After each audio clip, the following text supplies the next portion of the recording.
साथियों, भारत के लिए नदी जल का महत्व क्या है, इसको समझने वाले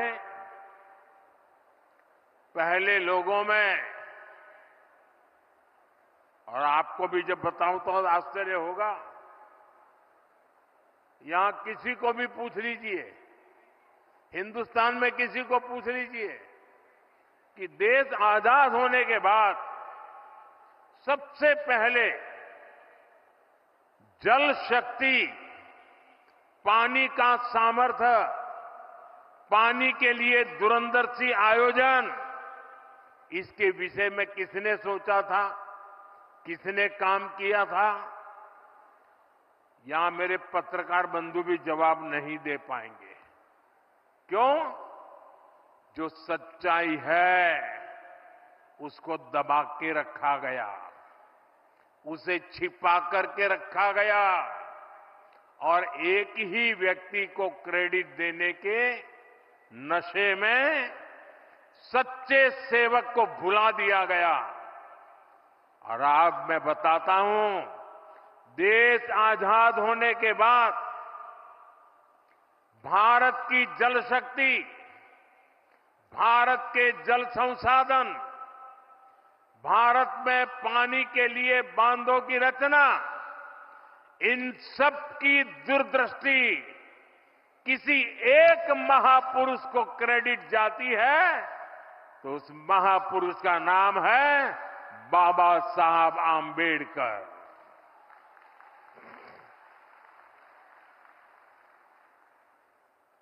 भारत में जो बड़ी नदी घाटी परियोजनाएं बनी, इन परियोजनाओं के पीछे बाबा साहब आंबेडकर का ही विजन था। आज जो केंद्रीय जल आयोग है, इसके पीछे भी डॉक्टर आंबेडकर के ही प्रयास थे। लेकिन कांग्रेस ने कभी जल संरक्षण से जुड़े प्रयासों के लिए, बड़े बांधों के लिए बाबा साहब को श्रेय नहीं दिया, किसी को पता तक नहीं चलने दिया। कांग्रेस इसके प्रति कभी भी गंभीर नहीं रही। आज 7 दशक बाद भी देश के अनेक राज्यों के बीच पानी को लेकर कुछ न कुछ विवाद है। जब पंचायत से पार्लियामेंट तक कांग्रेस का ही शासन था, तब ये विवाद आसानी से सुलझ सकते थे। लेकिन कांग्रेस की नीयत खराब थी, इसलिए उसने कभी भी ठोस प्रयास नहीं किए। साथियों, जब देश में अटल जी की सरकार बनी तो उन्होंने पानी से जुड़ी चुनौतियों को हल करने के लिए गंभीरता से काम शुरू किया था। लेकिन 2004 के बाद उनके प्रयासों को भी, जैसी अटल जी की सरकार गई, वो सारी योजनाएं, सारे सपने ये कांग्रेस वालों ने आते ही ठंडे बस्ते में डाल दिया। आज हमारी साथियों, भारत के लिए नदी जल का महत्व क्या है, इसको समझने वाले पहले लोगों में,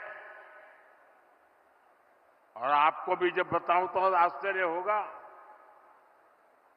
यहां किसी को भी पूछ लीजिए, हिंदुस्तान में किसी को पूछ लीजिए कि देश आजाद होने के बाद सबसे पहले जल शक्ति, पानी का सामर्थ्य, पानी के लिए दूरंदर्शी आयोजन, इसके विषय में किसने सोचा था, किसने काम किया था, यहां मेरे पत्रकार बंधु भी जवाब नहीं दे पाएंगे। क्यों? जो सच्चाई है उसको दबा के रखा गया, उसे छिपा करके रखा गया और एक ही व्यक्ति को क्रेडिट देने के नशे में सच्चे सेवक को भुला दिया गया। और आज मैं बताता हूं, देश आजाद होने के बाद भारत की जल शक्ति, भारत के जल संसाधन, भारत में पानी के लिए बांधों की रचना, इन सब की दूरदृष्टि किसी एक महापुरुष को क्रेडिट जाती है तो उस महापुरुष का नाम है बाबा साहब आंबेडकर।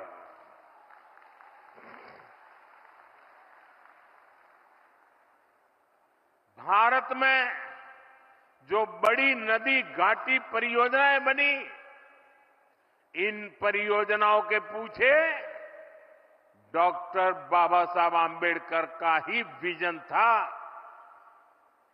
आज जो केंद्रीय जल आयोग है, इसके पीछे भी डॉक्टर आंबेडकर के ही प्रयास थे। लेकिन कांग्रेस ने कभी जल संरक्षण से जुड़े प्रयासों के लिए, बड़े बांधों के लिए बाबा साहब को श्रेय नहीं दिया, किसी को पता तक नहीं चलने दिया। कांग्रेस इसके प्रति कभी भी गंभीर नहीं रही। आज 7 दशक बाद भी देश के अनेक राज्यों के बीच पानी को लेकर कुछ न कुछ विवाद है। जब पंचायत से पार्लियामेंट तक कांग्रेस का ही शासन था, तब ये विवाद आसानी से सुलझ सकते थे। लेकिन कांग्रेस की नीयत खराब थी, इसलिए उसने कभी भी ठोस प्रयास नहीं किए। साथियों, जब देश में अटल जी की सरकार बनी तो उन्होंने पानी से जुड़ी चुनौतियों को हल करने के लिए गंभीरता से काम शुरू किया था। लेकिन 2004 के बाद उनके प्रयासों को भी, जैसी अटल जी की सरकार गई, वो सारी योजनाएं, सारे सपने ये कांग्रेस वालों ने आते ही ठंडे बस्ते में डाल दिया। आज हमारी सरकार